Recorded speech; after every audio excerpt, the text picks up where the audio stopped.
Hello అండి, నమస్తే. Welcome back to our channel smiley creations. ఈ సారీ చూసారా, మీషోలో తీసుకున్నాను. చాలా బాగుంది. లెహెంగా కోసము ఐరన్ ప్లీట్స్ పెట్టి లెహెంగా స్టిచ్ చేద్దాం అనుకుంటున్నాను. మీకు ఎవరికైనా సరే కస్టమైజేషన్ కావాలనుకుంటే మా పేజ్లో డిఎం చేయండి, మేము కస్టమైజేషన్ చేస్తాం. మీకు నచ్చిన డిజైన్స్ చేస్తాము. అండ్ మంచి మంచి వీడియోస్ పెడుతూ ఉంటాను. మా ఛానల్ని ఫాలో అవుతూ ఉండండి, కొంచెం సపోర్ట్ చేయండి. ఈ రీల్ కనుక మీకు నచ్చినట్టయితే లైక్ ఇవ్వండి. మంచి ఐడియాస్తో మంచి డిజైన్స్ వీడియోస్ పెడుతూ ఉంటానండి. 1000 ఫాలోవర్స్కి దగ్గరలో ఉన్నాను. మీరు కొంచెం సపోర్ట్ చేస్తే 1000కి రీచ్ అయిపోతాను. Thank you. సారీ వచ్చేసి మీషోలో తీసుకున్నాను. మీకు ఎవరికైనా కావాలనుకుంటే కమెంట్ చేయండి, నేను లింక్ పంపిస్తాను. సారీ అయితే చాలా బ్యూటిఫుల్ గా ఉంది. అండ్ ఐరన్ ప్లీట్స్ పెట్టేసి స్టిచ్ చేశాను అనమాట. కాలమ్ డిజైన్స్ బాగా ట్రెండ్ అవుతున్నాయి కదా. యాక్చువల్గా ఈ బార్డర్ మధ్యలో కూడా వేద్దాం అనుకున్నాను నేను. అస్సలు టైం లేకుంటే అందుకే వేయలేదు.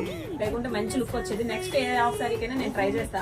మొత్తం లెహంగా మొత్తం కాలం వేద్దామని చెప్పేసి ఫ్రంట్ కి ఇలా నెక్ ఇచ్చేసి చిన్న పైపింగ్ ఇచ్చేసాను. అండ్ బ్యాక్ వచ్చేసి ఇలా బార్డర్ ఇచ్చాను. నాకు మాక్సిమం బ్లౌజ్ హై నెక్కే ఉంటాయి. నాకు హై నెక్ అంటే ఇష్టము. సో ఈ బార్డర్ ఇలా బార్డర్ ఇచ్చాను కాబట్టి ఏ డిజైన్ వేస్తే బాగుంటుంది అని చెప్పేసి ఇలా సింపుల్ గా ఇలా డిజైన్ చేశాను. కాలమ్ హ్యాండ్స్ కూడా చిన్న చిన్నవి ఇచ్చాను. యాక్చువల్ గా మేము ఉండే ఏరియాలో ఇవి ఉండవండి, నాకు ఒక్కటే దొరికింది. సో అది అడ్జస్ట్ చేసి హౌస్ కి చిన్న లో కటింగ్ ఇచ్చేసి ఇక్కడ డోరీస్ ఇచ్చాను అనమాట. కిందన డిజైన్ లాగా చాలా బాగుంది. చాలా బాగా లుక్ నాకైతే నచ్చిందండి. ఆఫ్ సారీది మీ ఎలా ఉందో కామెంట్ చేయండి అండ్ లైక్ కూడా చేయండి. ఆఫ్ సారీ కనుక మీకు నచ్చినట్టయితే. మీకు ఎవరికైనా కస్టమైజేషన్ కావాలనుకుంటే ఇలా డిజైన్స్ తో మేము చేస్తాం. మాకు డిఎం చేయండి, మాకు కొంచెం సపోర్ట్ చేయండి. Thank you. ఈ హాఫ్ సారీకి ఏ దుపట్టా బాగుందో కొంచెం కమెంట్ చేసి చెప్పండి. యాక్చువల్గా నేను రెడ్ అనుకున్నా, బట్ ఇంట్లో దొరకలేదు. అండ్ ఈ రెండు పేర్ చేశాను. ఎలా ఉందో, లుక్ ఎలా ఉందో కమెంట్ చేయండి. అండ్ మాకు కొంచెం సపోర్ట్ చేస్తూ ఉండండి. ఈ రీల్కి లైక్ చేయండి. Thank you.